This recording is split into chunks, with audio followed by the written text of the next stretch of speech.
Israel and Saudi Arabia just made a move. Daniel predicted. Israel just approved a peace framework. Saudi Arabia just signed on as a mediator. The United States brokered it. The United Nations ratified it. And prophecy watchers around the world are asking the same question. Is this what Daniel saw 2,500 years ago? For the first time in modern history, Israel and Saudi Arabia, once sworn enemies, are cooperating in a multinational peace plan, not just tolerating each other. And let me show you what Daniel said would happen. The parallels will send chills down your spine.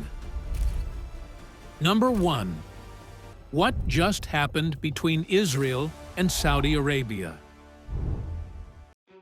Let me walk you through what unfolded in late 2025.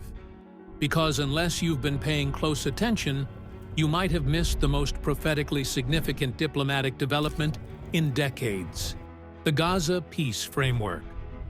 On September 29, 2025, U.S. President Donald Trump and Israeli Prime Minister Benjamin Netanyahu unveiled a comprehensive 20-point peace framework for Gaza. This wasn't a vague statement of intentions. This was a detailed, phased plan, addressing virtually every aspect of the conflict. Here's what the framework includes. Phase 1. Immediate ceasefire. All active hostilities cease. Humanitarian corridors open. Emergency aid flows into Gaza. Phase 2. Hostage and prisoner exchanges. Israeli hostages returned. Palestinian prisoners released in negotiated exchanges. Families reunited after years of separation. Phase 3. Demilitarization. Gaza is demilitarized under international supervision. An international stabilization force, backed by the UN, oversees security. Weapons caches are dismantled. Militant infrastructure is neutralized. Phase 4. Governance transition. Hamas is removed from governing authority. Phase 5. Reconstruction. Massive rebuilding effort begins. Housing, infrastructure, hospitals, schools, all reconstructed. Economic development zones established. Trade corridors opened. Phase 6. Long-term stability. Permanent security arrangements implemented. Regional economic integration pursued. Pathway to broader normalization with Arab states. This is the most comprehensive peace framework ever proposed for the Israeli-Palestinian conflict. And it didn't stay on paper. UN Security Council Resolution 2803. On November 17, 2025, the UN Security Council passed Resolution 2803. The vote: 13 in favor, 0 against. Russia and China abstained, but did not veto. The resolution formally backed the peace framework. It established a multinational authority for Gaza's future. It provided legal and peacekeeping support through the United Nations. For the first time, the international community, East and West, aligned around a single Israel-centered peace plan. That alone is historic. But here's where it gets prophetically significant. Saudi Arabia steps in. Saudi Arabia, the most influential Sunni Arab power on earth, stepped into this agreement. Not as a reluctant observer, as a key player. Saudi Arabia is acting as one of the primary mediators. Saudi Arabia is one of the major financial contributors to reconstruction. Saudi Arabia is endorsing the framework and encouraging other Arab nations to participate. This is unprecedented. For decades, Saudi Arabia refused to normalize relations with Israel. They demanded resolution of the Palestinian issue first. They held the line while other Arab states, UAE, Bahrain, Morocco, Sudan signed the Abraham Accords.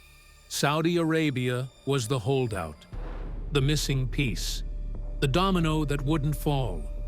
Until now. Saudi Arabia didn't sign a bilateral treaty with Israel, but they joined a multinational peace deal that involves Israel, Arab states, the United States, and the United Nations. They're funding it. They're mediating it. They're legitimizing it to the Islamic world. And that changes everything. Number 2, what Daniel actually predicted. Now let me show you why this matters prophetically. Because Daniel didn't just predict a peace agreement. He predicted exactly the kind of coalition we're now watching form. The 70 weeks prophecy. In Daniel chapter 9, the prophet receives one of the most detailed prophetic timelines in all of Scripture. An angel named Gabriel appears to Daniel and reveals a timeline of 70 weeks that will determine the future of Israel and the coming of the Messiah. Daniel 9:24, KJV.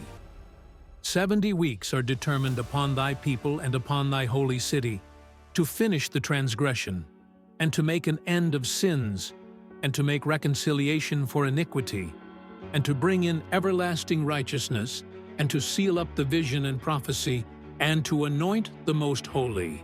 70 weeks. In prophetic language, a week represents 7 years. So 70 weeks equals 490 years, a period determined for Israel to complete God's purposes. Now here's what's crucial to understand. 69 of those weeks have already been fulfilled. They were fulfilled precisely to the day, according to many scholars, when Jesus rode into Jerusalem on a donkey, presenting himself as Messiah. 483 years from the decree to rebuild Jerusalem to the Messiah's triumphal entry. Fulfilled. But 1 week remains. The 70th week. The final 7 years. And that week has not yet occurred. There's a gap, a prophetic pause, between the 69th week and the 70th. We call this gap the church age, the age of grace, the time when God is calling out a people from every nation. But that pause will end. And when it does, Daniel tells us exactly how the final 7 years will begin. The covenant with many. Daniel 9:27, KJV. And he shall confirm the covenant with many for 1 week. And in the midst of the week, he shall cause the sacrifice and the oblation to cease. And for the overspreading of abominations, he shall make it desolate, even until the consummation. And that determined shall be poured upon the desolate. Let me break this down. He shall confirm the covenant with many for 1 week. A figure, most scholars identify this as the Antichrist, will confirm a covenant, not create a covenant. Confirm a covenant. The Hebrew word suggests strengthening, enforcing, or making firm something that already exists. This covenant involves many, multiple nations, multiple parties. It's not a bilateral agreement between 2 countries. It's a multinational arrangement, and it centers on Israel. The covenant lasts for 1 week, 7 years. But at the midpoint, 3.5 years in, the covenant is broken. Sacrifices cease. The abomination of desolation occurs, and the great tribulation begins. What this tells us. Daniel's prophecy reveals several crucial details. First, the final covenant involves many nations, not just 2. Second, the covenant already exists in some form before it's confirmed. Third, the covenant relates to Israel and likely involves peace and religious access. Fourth, a single figure rises to confirm and enforce it. Fifth, the covenant is ultimately broken, revealing its deceptive nature. Now here's what I want you to see.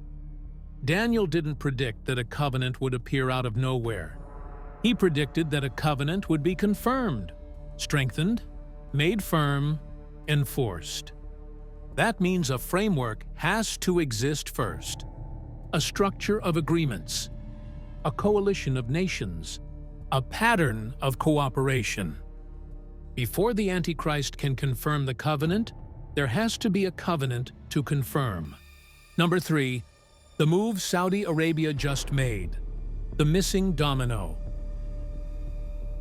Let me explain why Saudi Arabia's involvement is so prophetically significant. The kingmaker of the Arab world. Saudi Arabia isn't just another Arab country. They are the Arab power. Consider their influence, religious authority. Saudi Arabia controls Mecca and Medina, the two holiest sites in Islam.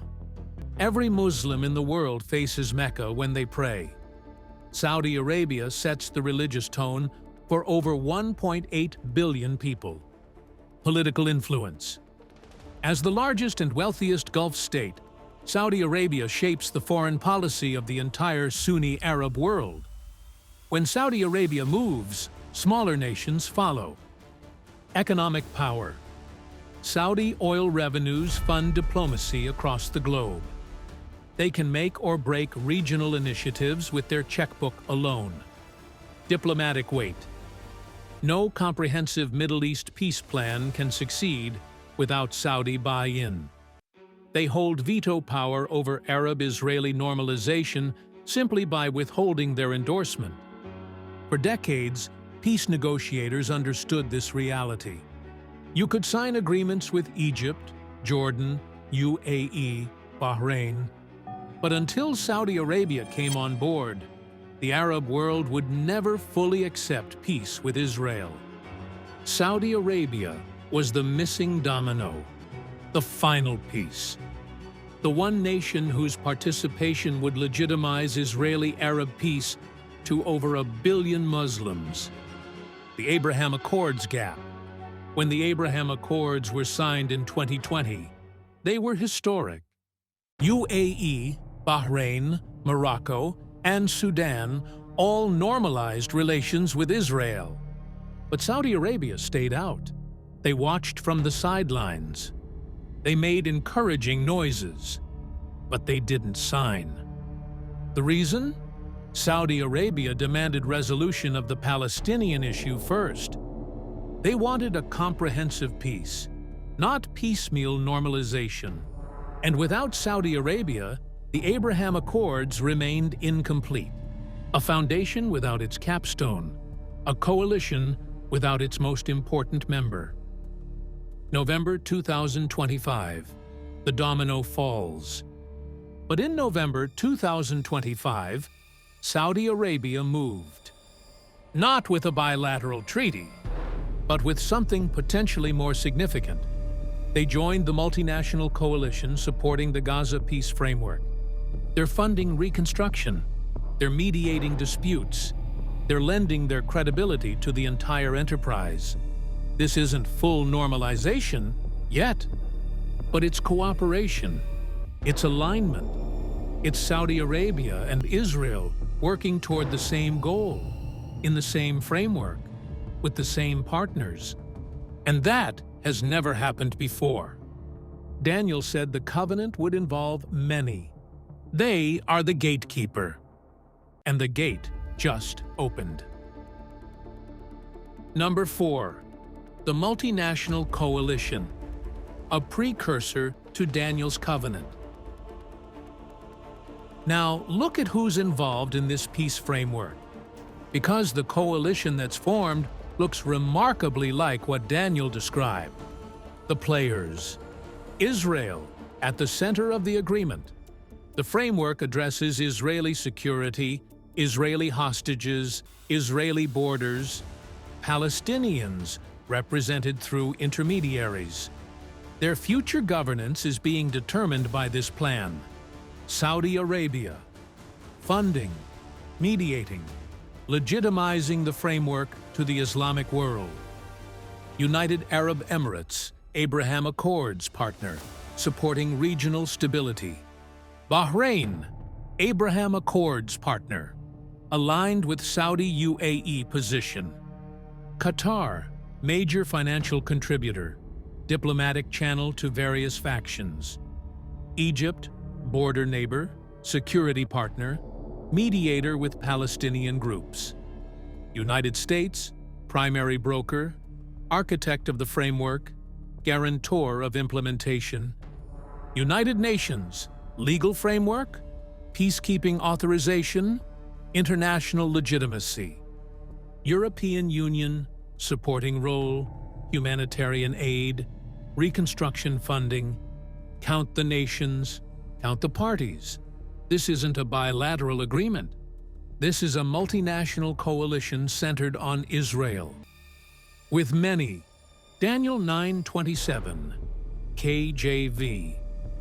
And he shall confirm the covenant with many,